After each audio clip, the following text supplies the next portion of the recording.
शांती। आज आहे 19 मे 2026 ची मुरली।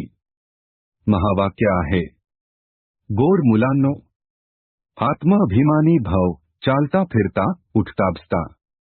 हाच अभ्यास करत राहाल तर तुमची खूप उन्नती होत राहील। प्रश्न आहे, बाबांची ॲक्युरेट अर्थात अचूक आठवण कोणत्या मुलांच्या बुद्धीमध्ये राहील?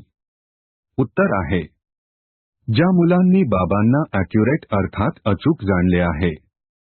बरीच मुले म्हणतात की बिंदूची कशी बरे आठवण करावी। भक्तीमध्ये तर अखंड ज्योती समजूनच आठवण करत आले आहेत, आणि आता बिंदू म्हटल्याने गोंधळून जातात। म्हणून सर्वात पहिला हाच निश्चय व्हावा की बाबा अखंड ज्योती नाही, ते तर अतिसूक्ष्म बिंदू आहे। तेव्हाच आठवण ॲक्युरेट अर्थात अचूक राहू शकते। धारणेसाठी मुख्य सारांश आहे, 1. स्वदर्शन चक्रधारी बनून 84 जन्मांचे चक्र बुद्धीमध्ये फिरवत राहायचे आहे। बेहद बाबांची आठवण करून बेहदचा वारसा घ्यायचा आहे, पावन बनायचे आहे। 2.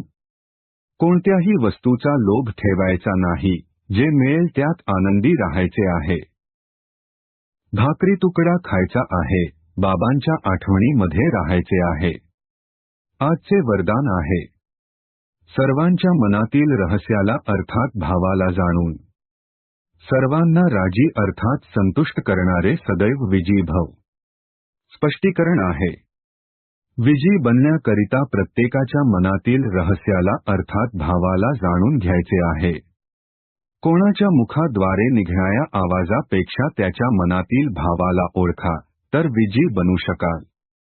परंतु मनातील भावाला ओळखण्याकरिता अंतर्मुखता पाहिजे। जितके अंतर्मुखी राहाल तितके प्रत्येकाच्या मनातील रहस्याला अर्थात भावाला जाणून त्याला संतुष्ट करू शकाल।